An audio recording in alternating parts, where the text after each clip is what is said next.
Part 2. Sorry about that, y'all. Okay, so leaving off, the sun in Aries, that's the exalted vision. That's that kind of like where that energy of everything revolves around you. That kind of like that energy kind of originated from the source of Aries and everything, because the sun is exalted. So you think that everybody has their eye on you, and this is like the highest point and everything like that. You know what I'm saying?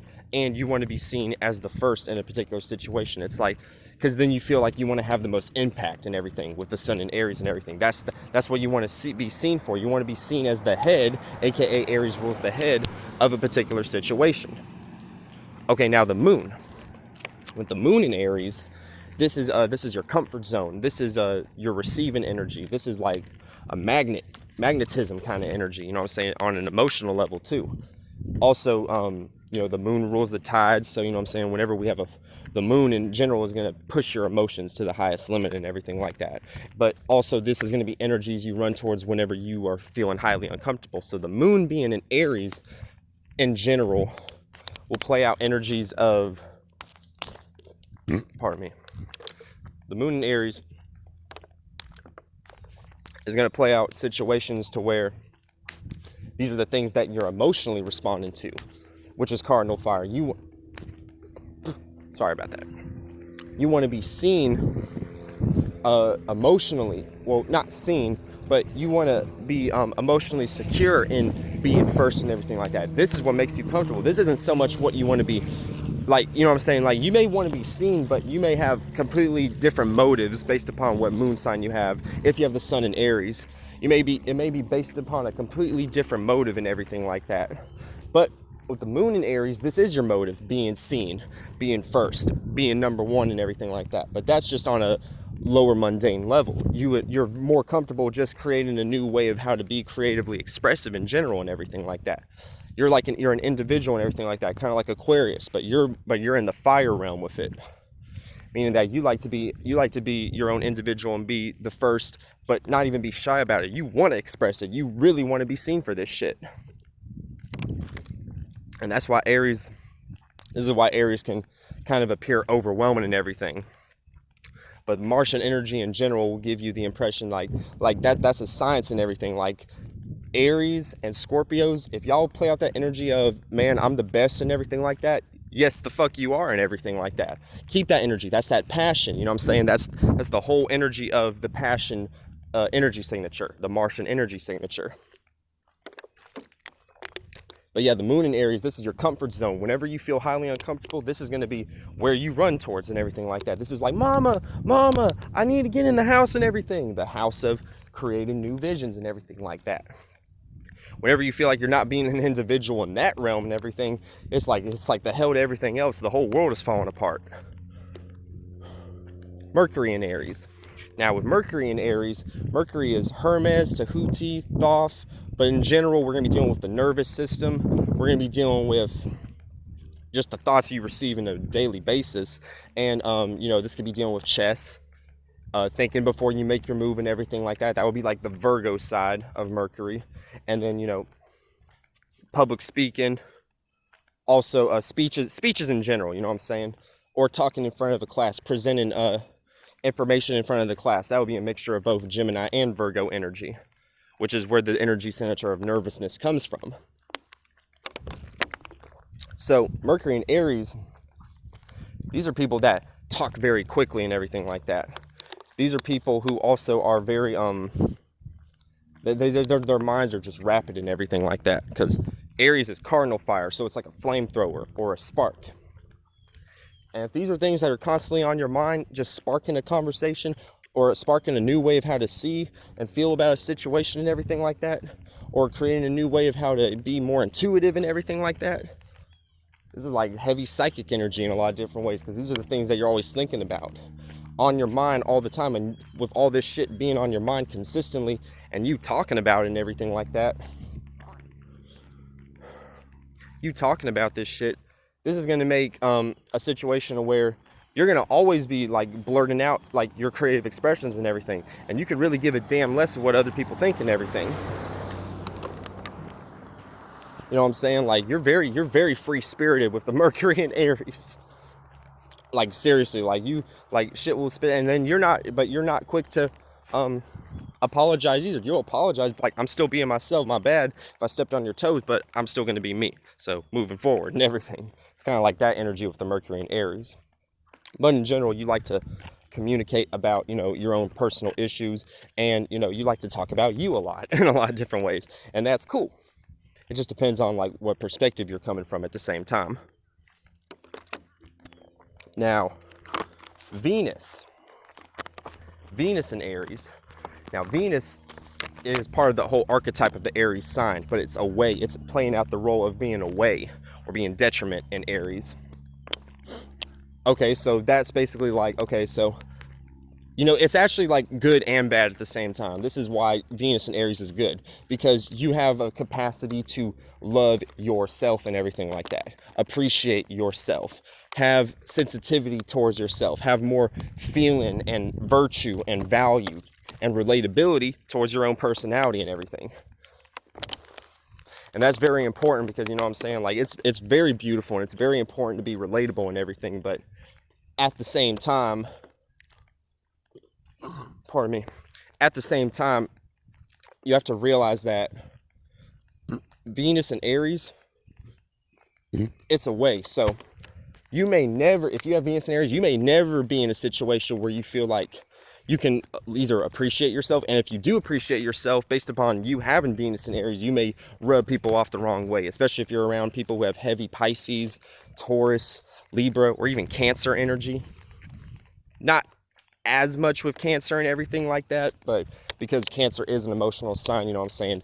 Aries is emotional too, but like not in a fucking like, oh, I'm gonna cry my eyes off and everything like that, but like I might knock your ass out or some shit like that. It plays out more so in those kind of roles. But yeah, Venus and Aries, like, sometimes you may feel like you're not relatable to no fucking body, and sometimes that's cool, sometimes that's not cool, you know what I'm saying? So, but you know what I'm saying, when planets are away in the signs, you always have the ability to rectify those energies and make them play out and work in your favor and everything. You always have that ability to be able to do that. You just got to actually play it out. You have to kind of like do some like mind wizardry in your head, basically. It's not even really mind wizard. I mean, it is, but it's like not really even that complicated. It's just simply taking that Venus energy and playing it in an energy signature to where it's like at home. You know what I'm saying? Like, okay, I'm comfortable being appreciative of myself, but I could still be open to appreciate other people. Even if these people don't feel like that I'm relatable and everything, I'm just gonna, I guess you could say bite my tongue, for a lack of a better term and everything like that. And that's not always a good science to play all the time. You got to learn how to speak up for yourself. But if you have Venus and Aries, just you having that aura around you in general, that chakra, that planet rotating in that space, that headspace in general, you got to learn how to play that shit out and everything like that. And then people with Venus and Aries, people they may worry about like their facial features or some shit like that, because they're sensitive about their face, because Aries rules the face in general. But that's like on a medical astrology point of view. Okay, now dealing with Mars. Now Mars in Aries. Now Mars is already, it's cool here, you know what I'm saying? Like, this is perfect. It's like the comfortability energy that the moon has, like with the moon being at home in Cancer. This is basically how it is with Mars and Aries. This is comfortable for Mars and everything. Mars is finally in a situation where it can play out the cardinal fire energy and everything like that to the fullest capacity, and not feel like worn out or anything like that. It's just like, okay, I'm used to this shit already and everything. This is home. This is something like I can get used to. I already know where to go. If I feel tired, I already know what area of the house I need to go to be in that kind of situation. It's like when you have Mars and Aries, you're already passionate about everything, and you know what I'm saying, and you may even have a high sex drive and everything like that, because Mars is a very sexual oriented planet, but not always in a way of fucking everybody or something like that, or being a hoe or something, or a stud or whatever the fuck, or something like that, or a thought, whatever the fuck. But anyway, at the same time, Mars and Aries will play out more of a situation to where Mars is the warrior energy, so you have the skills that it takes, and you have the stamina, what it takes to be a warrior in whatever the fuck field you're in, you know what I'm saying? That would also depend on whatever placement Aries is in, house-wise, and whatever Mars is at, house-wise. But in general, the archetype of you having Mars and Aries, you're highly passionate. You know what I'm saying? You can do that like without thinking. You can be passionate without thinking. You sleep, eat, and shit this shit and everything like that. So Mars is like the symbol for Mars with the circle and the arrow could be equated to the shield and a spear being behind the shield and everything like that, or a sword and everything like that. So you have the defense and you have the offense with you as well whenever you have Mars and Aries. So you basically have everything. You know what I'm saying? When you have the sun in Aries, you may just have a highly protective shield, but sometimes you may not have the fucking sword at times and everything, and that's where the ego could drop, and at a very highly drastic rate and everything. But in general, Mars and Aries, you're going to have the sword and the shield. So you're going to have offense and defense with your passions at all times. Okay, now getting into Jupiter. Jupiter in Aries. Now, Jupiter is going to be dealing with energies of expansion, energies of abundance, energies of luck, energies of fattening up, especially when we deal with medical astrology.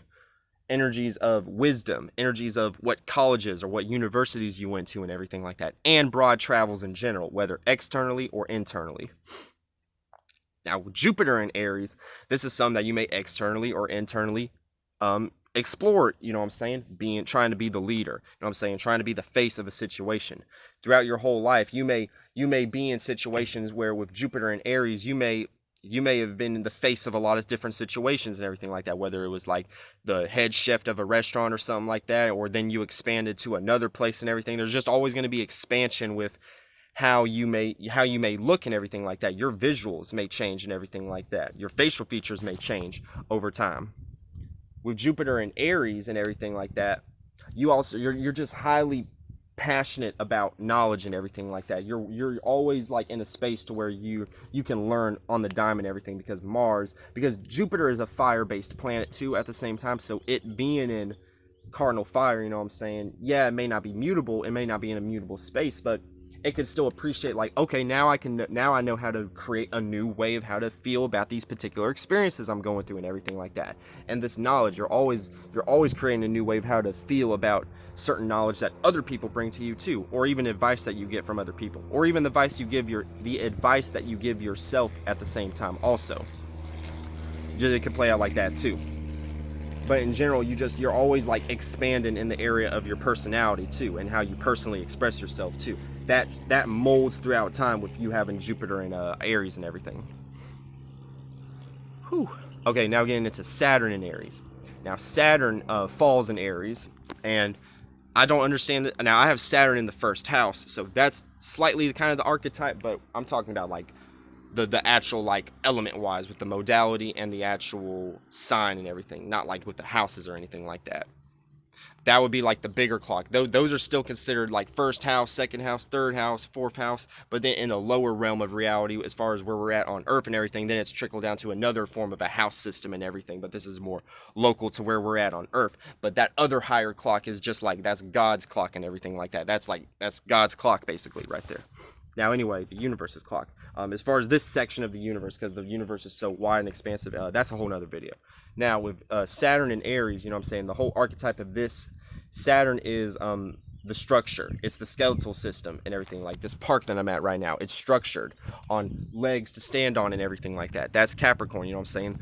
The tools needed to be able to build a building and everything like that. The hammer, the saw, fire extinguisher, all these things necessary to be able to create a sufficient building to live in. That energy in general is going to play out. One sec.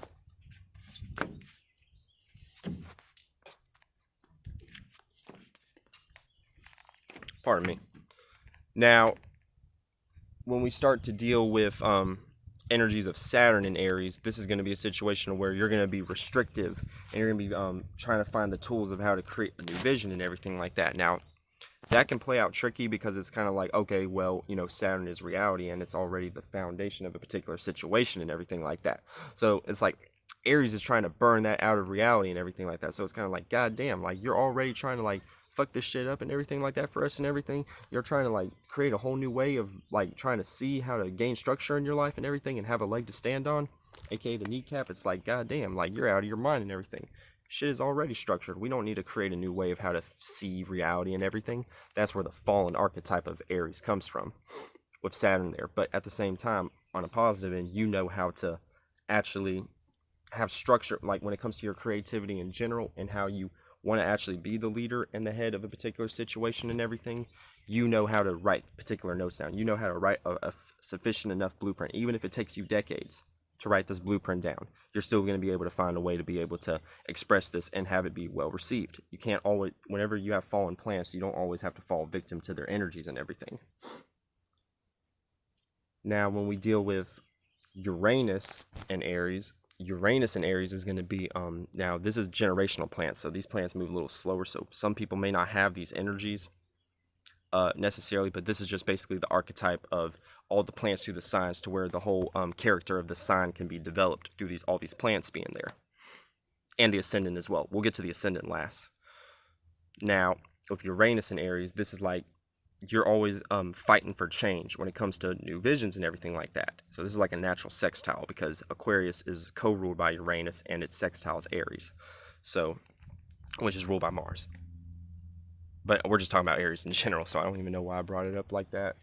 But at the same time, you know what I'm saying? Like with Uranus and Aries, you're trying to be an individual and try to be unique in the way that you create a new vision and everything. So overall, this is like a whole unique, a generation who has Uranus and Aries, a whole generation who has Uranus and Aries, which is like a few years ago and everything. So this generation, this like whole new generation of people with Uranus and Aries and everything like that, these people are going to be highly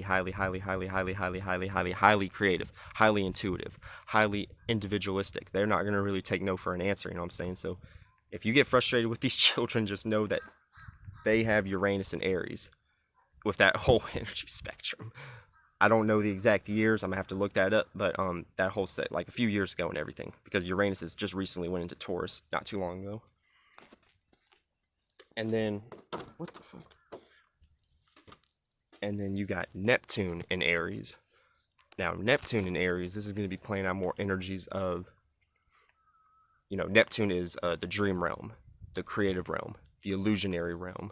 It's also going to be the hypnotic realm, and also it's also going to be dealing with dreams, and it's going to be dealing with seclusion also, and drugs too at the same time. So, you know, with Aries and Neptune and everything like that, it may be more of a situation where you may try to find a new way of how to create a whole new vision of how to deal with your dreams and everything like that, a whole new way of how to feel about your dreams, about your creativity, about the things that you may be lost into. It's kind of like you just have to have a whole new way of how to just feel about these things in general. You have to figure out a whole new way of how to actually create and sustain a dream and everything like that, and let that Neptune energy be able to sit in that fire and everything like that. So basically it's kind of like you're creating like actually things to see and everything like that with your dreams, you know what I'm saying? So sometime, and this generation is going to be within the next few years and everything like that. So that whole new generation of people with Neptune and Aries, they're going to be able to be just like with Uranus and Aries, but these people are going to be like highly, like it's a whole new way of how to feel about dreams and illusions in general. So these people, like people who are way generations back and everything like that, they're not going to fucking understand. They are not going to understand this whole generation with Neptune and Aries at all. Very fiery with their individuality and everything, but very fiery and very passionate about their dreams too. Whew. Now Pluto in Aries. Now Pluto is exalted in Aries in a slight number of ways too. Pluto at the same time is going to be dealing with transformation. It's going to be dealing with transmutation, and it's going to be dealing with sexual transmutation and the ascension of your ego too at the same time. So Aries is the ego, so it may be exalted, but it's exalted so high enough to where it's not even in this realm anymore. It's past the ego at this point and everything.